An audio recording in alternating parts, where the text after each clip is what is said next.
उत्तराखंड में यातायात व्यवस्था को सुधारने के लिए और आम जनता को जाम के झाम से निजात दिलाने के लिए अब सरकार काफी गंभीर दिखाई दे रही है और यही वजह है कि राजधानी देहरादून में अब 2 नए एलिवेटेड कॉरिडोर बनाने की तैयारी शुरू हो चुकी है, जिस पर खुद सीएम पुष्कर सिंह धामी अपनी नजरें बनाए हुए हैं। ये रिपोर्ट देखिए। राजधानी देहरादून में यातायात की समस्या से निपटने के लिए सरकार काफी गंभीर दिखाई दे रही है। यही कारण है कि देहरादून में 2 नए एलिवेटेड कॉरिडोर बनाने की तैयारी शुरू हो गई है। शहर से होकर बहने वाली 2 नदी बिंदाल और रिस्पना के किनारों से होकर ये एलिवेटेड रोड्स बनाई जाएंगी। इन एलिवेटेड रोड्स को लेकर सरकारी अमला बेहद चुस्त दिखाई दे रहा है। दरअसल हाल ही में सीएम पुष्कर सिंह धामी ने इन एलिवेटेड कॉरिडोर को लेकर चल रहे निर्माण कार्यों की समीक्षा की थी। सीएम धामी ने अधिकारियों को धीमे कार्यों पर डांटा भी था।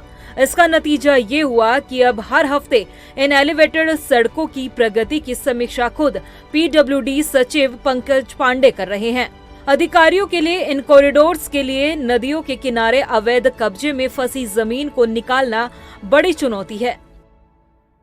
देखिए, लैंड एक्विजिशन इम्पोर्टेंट एस्पेक्ट है इसका। इसमें हम लोगों ने रिहेबिलिटेशन प्लान पूरा किया है, क्योंकि इसमें काफ़ी सारी सरकारी ज़मीन है जिस पर लोग नाजायज़ रूप से बैठे हुए हैं। तो इसमें डीएम को और पूरे जिला प्रशासन को हम लोगों ने शामिल किया था और जिला स्तर पे सारे माननीय विधायकों की, मेयर की एक संयुक्त बैठक भी हुई थी। उसमें भी डिस्कशन किया गया था कि कैसे इसको प्रोसीड करना है।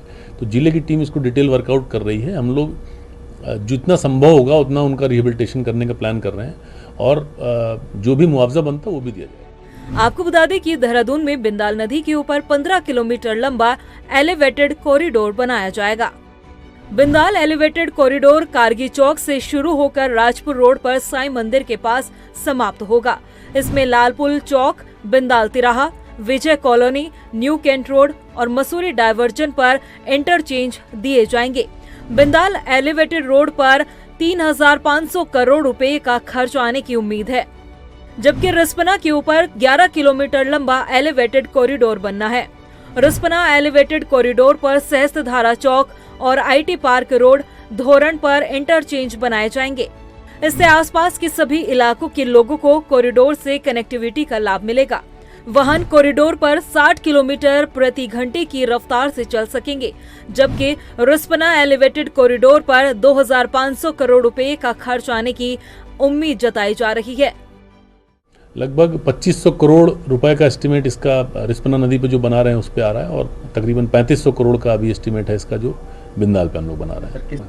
रिस्पना जो कॉरिडोर है वो रिस्पना जो हमारा विधानसभा वर्तमान में भवन है उसके पास जो पुल है वहाँ से स्टार्ट कर रहे हैं उसको, और वो एक सर्वे को जो रोड जा रहा है सहस्त्रधारा के पास से जाता है वहाँ पे एक उसका हम एंट्री और एग्जिट कर रहे हैं। इसके बाद एक आईटी पार्क के पास एंट्री एग्जिट कर रहे हैं और तीसरा जो है नागल के पास एक जो पुल बना हुआ है वहाँ पे उसको समाप्त कर रहे हैं। वहाँ पे भी 2 पार्ट हम बना रहे हैं। एक पार्ट जो है जो हेलीड्रोम को रोड जाता है उस पर जाएगा डायरेक्ट और एक पोर्शन नीचे उतरेगा, क्योंकि वहाँ से फिर हम साईं मंदिर को चढ़ सकते हैं, उसका रोड है। वहाँ भविष्य में एक टनल प्रपोज की जा रही है। अगर आगे सब कुछ ठीक रहता तो फिर आगे जाके हम उसको वहाँ एक टनल भी प्लान कर रहे हैं जो डायरेक्ट मैक्स की तरफ निकालेंगे इसको। सरकार की कोशिश इन कॉरिडोर्स का निर्माण इसी साल शुरू करने की है। देहरादून में प्रस्तावित ये 2 एलिवेटेड कॉरिडोर्स शहर में ट्रैफिक की समस्या को दूर करने के लिए बेहद अहम साबित हो सकते हैं। यही वजह है कि खुद सीएम पुष्कर सिंह धामी इन कॉरिडोर्स के कामकाज पर नजर बनाए हुए हैं।